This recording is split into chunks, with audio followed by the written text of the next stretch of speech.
I slept and woke up this morning and I had a very big dream. And I see that this dream is going to be fulfilled. Do you know what I saw? I saw the destabilization of European Union. You know why?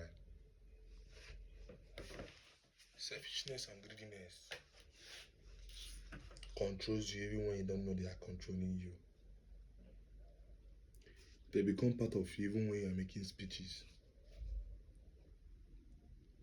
All this while, Europeans, apart from Germany, all this while, Europeans have always been serving their interests. They are always after their own interests. What will benefit them? What will benefit them? What will be their gain?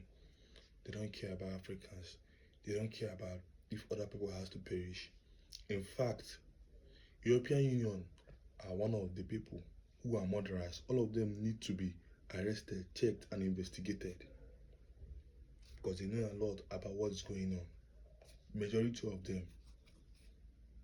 When I tell you there's no freedom of speech in the European Union, I'm going to prove that to you. There's a video I'm going to play now. I want you to listen in that video. The whole summary of that video is to tell you that when you don't have European interest in your heart, especially when you see that for years, these people that are proving that they are helping, that they are cultivating peace and unity, rather, they are doing vice versa. They are doing the opposite. It's making them crazy and lose themselves overnight. Why don't you start now and start doing the right thing? They say there are two things in life. You don't know this thing is coming back to you, but you think, yes, there are natural deaths and causes. That's the time all thing dies. And it's just time holding us all together. But you see European Union, I see the destabilization of European Union. I mean the scattering of European Union. Because you guys are going to be the one. Mark this word. Today is what? Mark what the word I say. Except God does not exist. But I see you guys using your hand to cause problem within yourself that will escalate beyond handling. On 17 June 2026, the European Parliament threatened the government of Burkina Faso as parliament members from all over the European Union denounced the leadership of the West African country's Progressive People's Revolution. Le Burkina Faso, ce pays d'Afrique de l'Ouest, illustre aujourd'hui l'échec dramatique de la junte militaire au pouvoir depuis le coup d'État de 2022. En 4 ans, le pays s'est progressivement isolé de la communauté internationale, a été suspendu de plusieurs organisations régionales et internationales, tandis que les libertés fondamentales y sont méthodiquement réduites. One of the primary complaints is that Burkina Faso lacks freedom of expression. But do Western countries have freedom of expression? In 2024, then U.S. Secretary of State Antony Blinken accused African Stream and Red Media of giving a voice to Kremlin propagandists, a claim they failed to substantiate. Their accounts were then removed from nearly all social media platforms, forcing them to shut down. The founder of Red Media, Hussein Dogru, was sanctioned by the European Union without trial. Meanwhile, in the French-speaking world, Pan-African activist and media personality Nathalie Yam was also sanctioned by the European Union, and France froze the assets of Pan-African activist Franklin Nyamsi.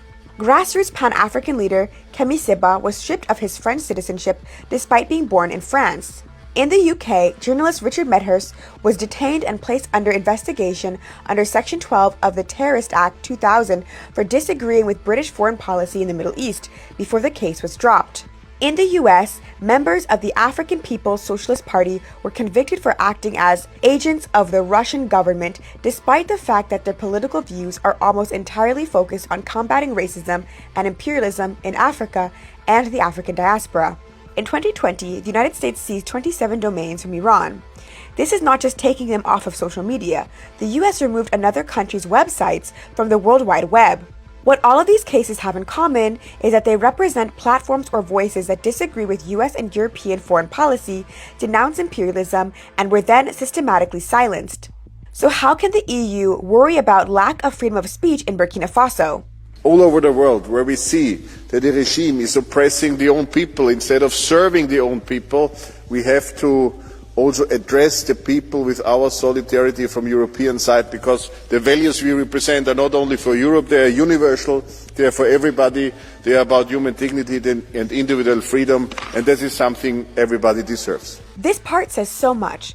Have you ever noticed that despite the fact that African countries might have different cultures, laws, norms, and values, they rarely campaign or fight to impose their views on Europe or the West? Yet, at the same time, Europe has an obsession with universalizing its values. Another important term Lucas Mandl used is individual freedom. The Western liberal values, such as individualism, are often seen on the African continent as deeply hypocritical, when considering that many African societies are historically collectivist, and the well-being of the collective in Africa is consistently violated by these same Western governments, from the days of colonialism and slavery to the exploitation and destabilization of the continent today. That is why the West pretends to value free speech while suppressing opposition, while Burkina Faso's collectivism does not allow minority voices to destabilize a revolutionary process that is working to materially develop the country through food sovereignty campaigns, the creation of new industries, and the retaking of natural resources. This is not the first time the European Parliament has threatened this region of Africa this year. On 12 March 2026, the European Parliament voted on a resolution denouncing the current leadership in Niger. One significant absent party is France, which is not present but which is being constantly accused of being responsible for the country's troubles. Apparently it's kidnapping children and arming the jihadists, nothing less. The junta is calling on the people of Niger to prepare for a war against France.